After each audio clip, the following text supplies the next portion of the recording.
Well, it's time to get your plant and garden questions answered. The number to call, 608-270-9933. It's a great day to call. If you have a question, the phones are wide open. And Lisa Briggs joins us from the Bruce Company. Hi, Lisa. Hi, Lisa.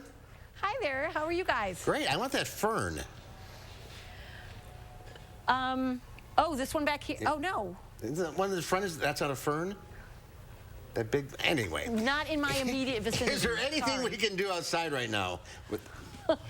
What can you do outside right now? Not really much. It's a little early. If this mild weather continues, you might be able to put in things like spinach or peas. Even, well, it's a little early for potatoes, but some of the cold crops you could be working on. How about you can certainly do seed for that stuff indoors, though. Yeah, and pruning? Can you do any pruning now? Pruning you can do.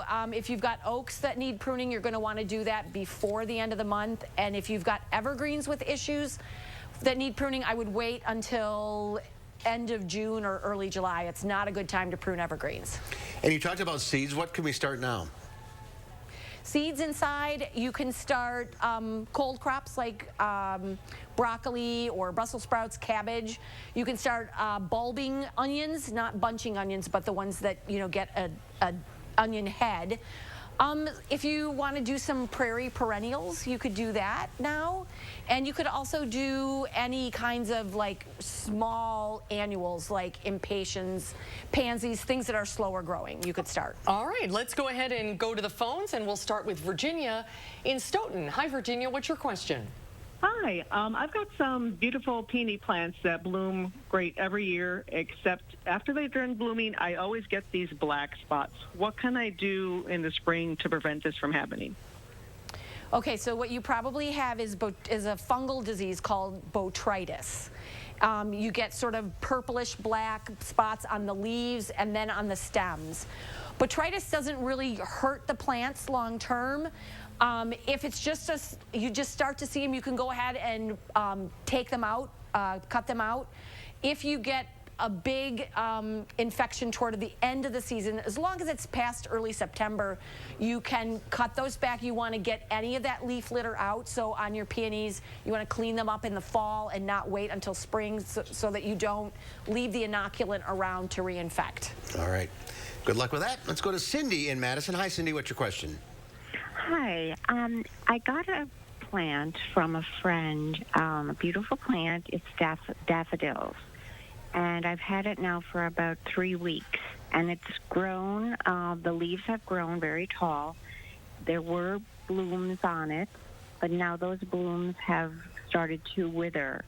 And I'm wondering if there's anything I can do. Can I take it out of the pot and plant it in the ground? Yes, you can. So if you have, if you've left the flower stems up, you're going to want to cut those back and not have those go to seed. And once the weather gets kind of nice, like on nice days today where the temperature is 45 or 50, you can put it outside for the day and it would be happy. Bring it in at night if it's going to be below 40. But then once your ground is workable, so that means that the frost is out and it's not sopping wet, then you could go ahead and plant that right in the ground. You may or may not get blossoms next year. Bulbs that are forced, sometimes that takes a lot out of the bulb, but certainly the plant will come up, and in 2 years you should have flowers. Daffs are nice because they can take a bit of a shady spot, so you have a lot of places you can put it. All right, very good. Let's go to Jeannie in Middleton. Hi, Jeannie. What's your question? Hi. I have a large palm, very similar to what you're showing on your video, and the tips of the fronds are dying or turning brown, and I'm trying to figure out what causes that and how can I correct it. So with palms, like things that have those longer leaves, ferns fall into that same category. Those browning tips are usually a sign of a couple of things. Could be a watering issue, so watch your watering, let your palm dry out to the top couple of inches before you water it again. We often forget that when plants are dormant, houseplants, that they need less water. So sometimes it's underwatering, sometimes it's overwatering. So just check that soil. You could get a soil meter, a moisture meter for sure. That would tell you.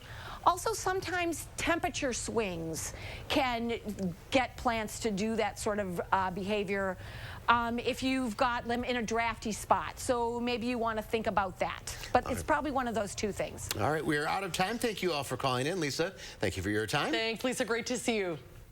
Yep, good to see you guys too. We'll have a final check of your forecast coming up.